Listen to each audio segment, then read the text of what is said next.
선불교에서 아무튼 정통성을 주장하기 위해서 이런 삼처 전심서를 얘기했고, 또 중요한 게 선불교에서 뭘 만드냐? 족보를 만들어, 족보. 우리 이 정통성이 없다고 공격을 받았겠어요? 안 받았겠어요? 저거 어디 이상하게 부리부리하게 생긴 거 인도 정통성도 없고, 중국은 정통성을 중요시하죠. 역사를 다 기록하잖아요. 그러니까 이제 선불교에서는 매 정통성이 없다고 공격을 당했단 말이에요. 선종에서. 그래서 만든 건지 기존에 있는 걸 다 이제 정리한 건지, 그건 저도 정확히 여러분들한테 말씀을 못 드리겠어요. 근데 선종에만 있는 거예요. 이 법맥도, 족보를 만들었단 말이에요. 족보. 여러분들한테 나눠드렸죠? 이건 좀 말씀을 드려야 되는데, 바로 이제 정통성을 주장하기 위해서 역대 불타 조사 원류라는 이제 이런 법맥도를 만들고, 부처님도 전법을 받았다는 거예요. 석가모니도. 이게 이제 선종에서만 주장하는 거예요. 부처님도 보드가야에서 성불하시고, 부처님이 일주일간을 49일간을 삼매에 드셨잖아요. 일주일 단위로 바꿔가면서. 근데 그때 선종에서 주장하는 건 뭐냐면, 그때 부처님이 장소를 바꿔서 7군데에서 명상에 이제 드셨는데, 그 시기에 부처님께서 일주일 되기 전에 어떤 스님을 만났다는 거야. 그게 진기조사, 진기조사께서 부처님을 만나서 그 전에 부처님의 그 마음법을, 신법을 전해줬다는 거예요. 이 진기조사라는 무명의 이 이름이 진기조사인데, 아무튼 어떤 허름한 스님이 와가지고, 이분이 부처님 전에 부처님이 가섭불이죠. 가섭불. 석가모니 불 전에 우리가 부처님이 가섭불이라 그러잖아요. 이 가섭불이 전한 그 법을 석가모니에게 전해줬다, 이렇게 주장을 해요. 왜 선종에서는 진기조사설이 유명합니다. 선불교에서는. 이것만 갖고 연구한 사람도 있어요. 근데 여기 보면 이제 과거칠불이라는 걸 만들어내, 이제. 단순히 석가모니가 그냥 성도한 게 아니고, 석가모니도 과거의 부처님께 법을 전법 받았다는 거예요. 족보를 만들어요. 석가모니 이전에 족보를 만들어요. 그게 뭐냐면, 첫 번째가 누구예요? 비바시불. 여기 보면 비바시불. 우리 잡도량 참법 하면 나오죠? 과거칠불. 이 선종에서 만든 거란 말이에요. 만든 건지, 이제 이게 다 경전에 있는 걸 부처님 말씀에서 이제 뽑아낸 거겠죠. 그냥 터무니없이 만든 건 없더라고요. 어느 종파든지 다 경전의 말씀을 근거해서 이렇게 만드는 것인데, 첫 번째 비바시불은 누구냐면, 과거 장언급의 998번째 부처님이에요. 그러니까 우리가 과거 장언급에 1000 부처님이 출현하고, 현재 우리가 살아가고 있는 이 우주의 수명 시기에 또 1000 부처님이 출현하고, 다음 우주 성숙급 때 1000 부처님이 출현한다 그러죠. 그래서 3000불이라 그러죠. 그래서 3000배 하는 거잖아요. 근데 이 과거 비바시불은 과거 장언급의 998번째 부처님이에요. 그 다음에 시기불은 999번째. 비사부불은 1000번째. 그리고는 현겁으로 넘어오는 현겁으로. 현겁의 첫 번째가 누구예요? 구류손불. 그 다음에 구나한모니불. 그 다음에 가섭불. 그 다음에 석가모니불. 네 번째 부처님이라는 거예요.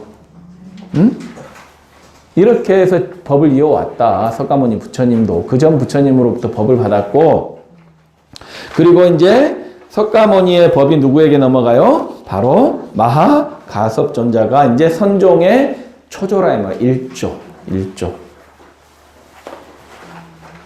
선종의 조사계보를 이렇게 만들었단 말이에요. 우리가 한번 그 비바시불에 한번 그 깨달음의 개성을 한번 읽어보면서 우리가 이 불교의 족보를 한번 쭉 훑어가 봅시다. 예. 첫 번째 비바시불은 어떤 깨달음의 개성을 읊으셨는지 읽어봅시다. 시작. 몸은 본래 상이 없는 곳에서 태어났으니 다시 모든 상과 같이 환상 속에서 나왔습니다. 환상 같은 인간의 인주는 공한 것이니 죄와 복도 모두 공한 것이며 주한 바가 아니로다. 예, 그 다음에 시기불 일어나는 모든 선법도 원시 환상이요 모든 악업 역시 환상이로다. 몸은 마치 모였다 흩어지는 물거품 같고 마음은 형상 없는 바람이로다. 환상이 생겨난 근거가 없으니 그 성품의 결과인들 있을 수 없네. 예, 이제 과거 장원급의 마지막 부처님 피사부를 한번 읽어봅시다. 시작. 가사 사대를 잠시 빌려 생겨난 이 몸이나 마음은 본래 생겨남이 없이 다만 인연 따라 나타남이라. 앞에 경계가 없고 마음 역시 없다면 죄와 복도 환상이니 어디서 일어나고 어디서 멸하는 것인가. 예, 제사 구루손불 몸에 실상이 없음을 보는 것이 곧 부처를 보는 거요 마음의 나타남이 환상과 같다는 것을 아는 것이 곧 부처를 다 아는 것이로다. 심신의 본성이 모두 공하다는 것을 알았다면 이 사람이 곧 부처님과 무엇이 다르리요. 제5 부처는 몸을 보지 못하는 것이 곧 부처를 바로 아는 것이며 만약에 실상이 이런 줄을 안다면 별달리 부처가 없느니라. 지혜로운 자가 능히 죄의 성품이 공하다는 것을 안다면 당연히 생사의 두려움이 없으리이다. 제6 모든 중생의 성품 청정하여 본래부터 생겨남도 멸할 수도 가히 없는 것이로다. 곧 몸과 마음 모두 환상 속에서 환화 속에 죄와 복이 따로 없느니라. 예, 이제 서가모니 부처님이 가섭존자에게 전한 개송입니다. 그러니까 선종에서는 이 법을 전한 징표로 그 스승이 제자에게 시를 지어줬다는 거예요. 이렇게 개송을. 그 증거로. 그래서 지금도 선종에서는 법을 전할 때 이 개송을 전해주죠. 아직도 그래요. 한국 불교에서도. 시를 하나씩 지어준단 말이에요. 자, 서가모니 불이 가섭존자에게 전한 개송 한번 읽어봅시다. 시작. 법이라 하는 본래 법은 없는 법이요. 무법이란 법도 또한 법이로다. 이제 무법을 부촉할 때 법을 법하려 하니 일찍이 무엇을 법할꼬. 어렵죠.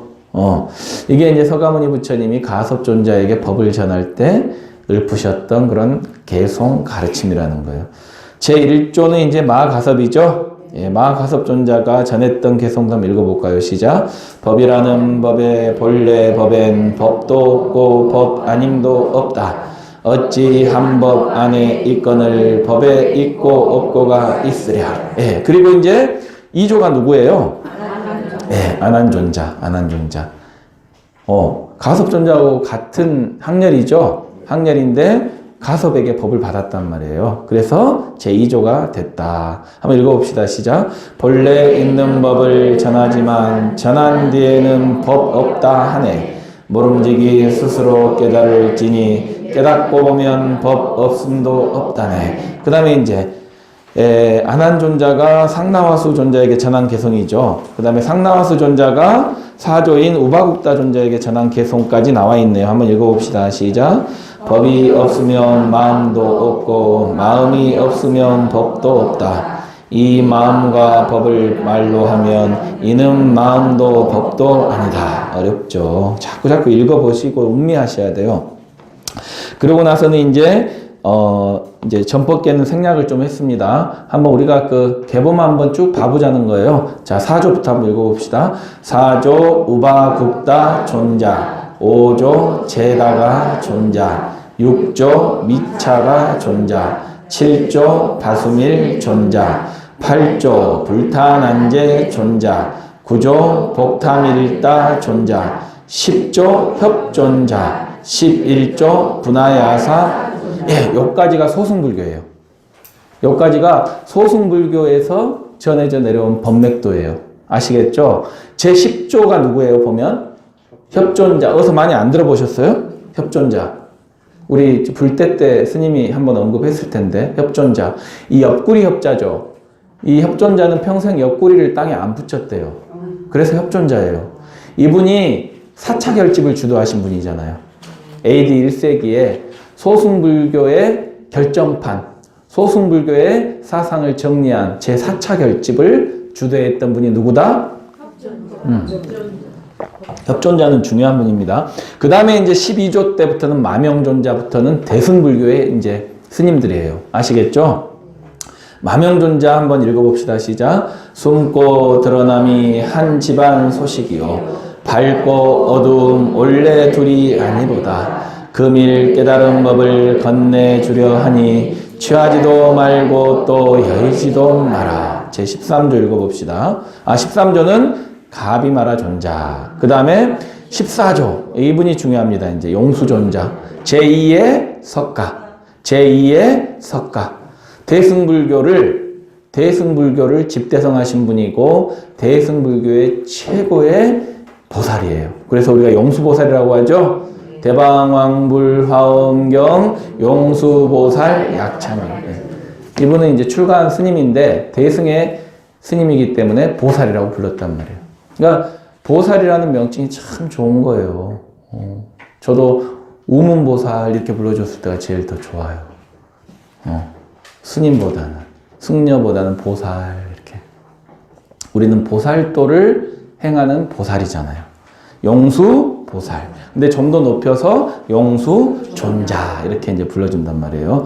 용수존자가 15조에게 전한 전법기 한번 읽어봅시다. 시작. 숨었다 드러난 법을 밝히기 위해 바야흐로 해탈 묘리를 말하는데 이 법에 증득할 마음이란 없다네. 성냄이나 기쁨 역시 없는 것이네.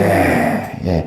그 다음 또 쭉 읽어봅시다. 15조 가나제바 존자, 16조 나우라다 존자, 17조 승가난제 존자, 18조 가야사다 존자, 19조 구마라다 존자, 20조 사야다 존자, 21조 바수반두 존자, 22조 마나라 존자, 23조 항능나 존자, 24조 사자 존자, 25조 바사사사 존자, 26조 불염일다 존자, 27조 바냐다라 존자.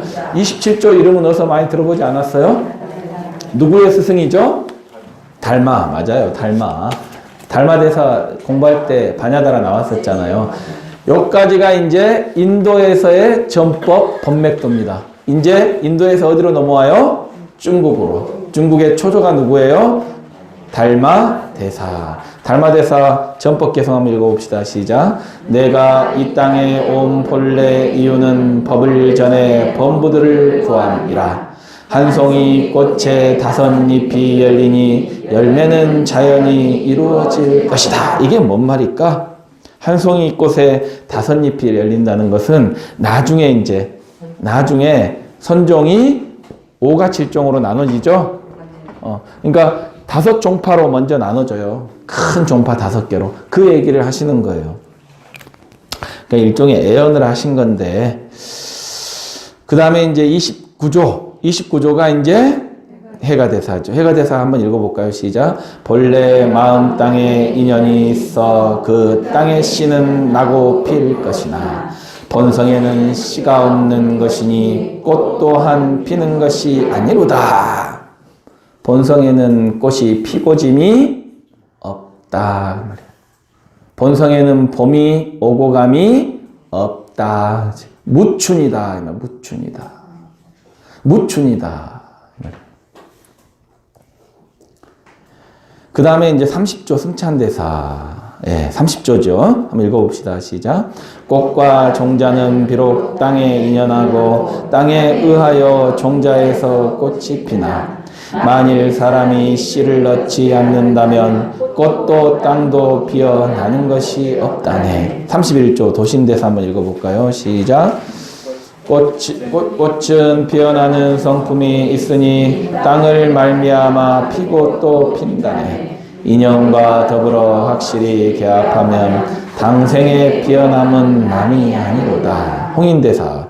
인정이 있으면 씨를 심으니 땅을 말미암아 과가 있지만 무정은 이미 종자가 없음에 성품도 없고 본내도 없다네. 예, 우리가 이제 배우는 해능대사 한번 읽어봅시다. 시작. 마음 땅의 모든 종자 먹음이니 두루 비오면 모두 다 싹이 나네.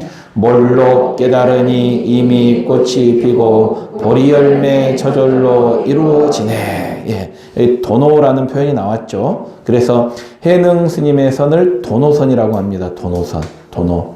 성철 스님도 도노 하셨죠. 이제 한번 이제 계보만 쭉 한번 읽어봅시다. 우리가 그래도 우리 그 한국 불교의 뿌리니까 그 조상들, 우리 불교의 조상들 이름 한 번씩 읽어본다 생각하고 한번 쭉 읽어봅시다. 시작.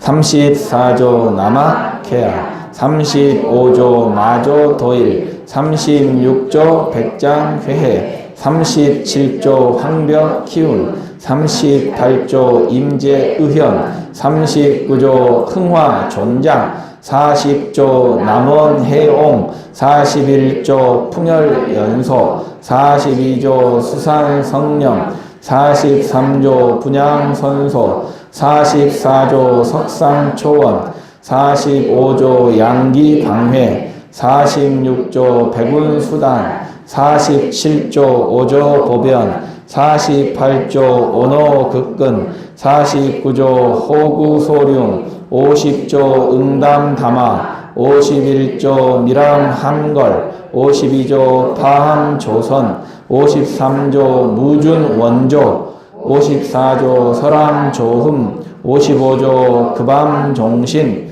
56조 소곡총공. 여기까지. 이분이 이제 중국에서 마지막 법맥이세요. 그리고 우리나라 고려 때 태고보우라는 스님이 이 스님에게 법맥을 이어옵니다. 그래가지고 선종이 어디로 넘어와요? 이제 우리나라로 넘어왔다. 지금 중국에 선불교가 거의 없죠. 이제 선불교의 전통이 없죠. 또 사회주의 하면서 종교 자체가 없어졌기 때문에 이제는 선불교의 전통이 남아있는 곳은 그나마 한국하고 일본밖에 없어요. 일본하고 한국밖에 없어요. 그래도 이제 한국에서는 당연히 어떻게 생각해요? 우리가 정통이다. 일본에서는 일본이 정통이다. 일본 스님들 다 결혼하고 다 고기 먹는 줄 아시죠? 그렇지 않아요. 선종 스님들은 그렇지 않아요. 선종 스님들은 무섭게 정진합니다. 영하 막 10몇 도, 20도 이렇게 내려가는 데서요. 한겨울에 거기서 참선해요. 난방도 안 돼요. 지금도. 난방도 안 되는 데서 참선을 해요. 일본 스님들은 무식하게 공부합니다. 무서워요. 무서워. 그러니까 일본 스님들이라고 해서 다 결혼하시는 건 아니에요. 선종 일본에도 조동종이라든지 임재종이 다 있습니다. 특히 조동종 스님들이 무섭게 공부해요. 그 일본인 특유의 그 정신이 있잖아요. 무서워요, 무서워. 한겨울에 일주일씩 눈 오는데 무릎 꿇고 앉아있고 그래요. 이제 한국 계보만 읽어볼게요. 한번 읽어봅시다. 시작. 57조 태고보, 58조 하남원소, 59조 구곡가군, 60조 벽계전지, 61조 벽송지엄, 62조 부용영관, 63조 청어휴정, 64조 편향. 여기 보면 이제 청어휴정이 누구예요? 서산대사죠. 여러분들 다 아시는 서산대사가 청어휴정이에요. 근데 지금 서산대사의 법을 누가 이었어요? 편향엉기가 이었죠. 편향엉기는 20살 이제 간 넘은 스님이었어요. 이때 법맥 이을 때. 근데 우리가 잘 아는 서산대사의 제자 누가 있어요? 사명대사 있죠. 사명대사가 법맥을 이은 건 아니에요. 이런 게 좀 이제 조금 의구심이 생기는 부분들이죠. 그 다음 한번 읽어봅시다. 65조 풍담 의심, 66조 월담 설제, 67조 환성 제한, 68조 용성 진종, 69조 동원 왕유, 70조 불심 도노. 예. 근데 이제 68조부터는 좀 이제 용성 스님 문 중에서는 용성이라고 얘기하겠고, 그죠? 경어대사, 만공대사 문 중에서는 누구라고 얘기하겠어요? 용성이라고 얘기하겠어요? 안 하죠. 자기들이 이었다 이렇게 주장하겠죠. 저는 이제 용성 문중이기 때문에 용성, 진척 이렇게 이제 써놓은 거란 말이에요. 여러분들이 알아서 이건 이해를 하셔야 돼요. 할아버지를 부정할 수는 없잖아요. 우리가 정통이다 이렇게 주장하는 건 아닌데 아무튼 이제 근데 여기 보면 67조 환성 지환하고 68조 용성 진종에 보면 부촉 계대법 75조라는 말이 있죠. 이게 뭔 말이냐면 환성 지환 스님은요 한참 선대의 스님이에요. 그 사이에 7대가 있어요. 근데 용성 스님이 그 중간에는 법맥이 끊어졌다고 판단하신 거예요. 2조 말기에 조선시대 말기에 불교의 어때요? 명맥이 끊어졌기 때문에 사실 법맥이라고 하는 게 남아있긴 하지만 사실상의 법이 전해진 건 아니다라고 판단하신 거예요. 그래서 선종의 법맥은 환성 지환 스님에게서 끝쳤다 이렇게 판단하시고 그 당시에 일제시대 때 같이 활동하셨던 스님들하고 합의를 봐서 원사를 하셨다 그래요. 원사. 멀리 법맥을 이은 거예요. 7대를 건너가지고. 뭔 말인지 아시죠? 원사, 멀리 이었다 이 말이에요. 그 용성 스님 그 태몽도 보면 꿈에 어머니 방으로 한 스님이 들어오셨다 그러죠? 근데 그 스님이 누구였다? 환성 지환이다. 환성 지환이다. 그래서 용성 스님의 전생이 환성 지환 스님이다. 이렇게 또 얘기도 하기도 해요. 그래서 아무튼 68조. 이제 부촉 계대법이라는 건 뭐냐면 원래 이제 있었던 그 끊어진 법맥, 그 희미하게 전해졌던 그 법맥까지 따지면 75조다 이 말이에요. 그렇지만은 이제 정확한 법맥으로 하시면 68조, 69조가 동원 왕규고 70조가 불심 도문 스님이다. 이렇게 이제 우리가 이를테면 이게 이제 족보입니다. 족보. 한국 불교에서 얘기하는 족보고 특히 선종에서 얘기하는 족보예요. 선종에서 이런 족보를 왜 만들었다고요?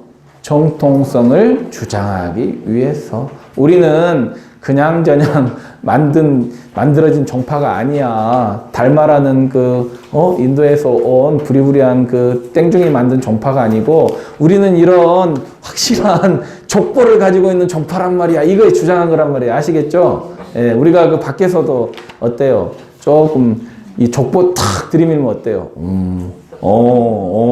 뼈대 있는 가문 입고 그러잖아. 이게 지극히 중국식 사고예요. 인도 사람들은 기록 자체를 안 하잖아요. 무슨 기록을 해. 중국 사람들이 기록하고 이 역사를 중요시하고 그런 이제 선불교, 중국에서 만들어진 선불교에서 이런 이제 법맥도를 만들어가지고 그게 우리나라까지 지금 전해져서 그거 가지고 다퉈, 이제. 여러분들은 몇 조가 되겠어요? 여러분 몇 대가 되겠어요?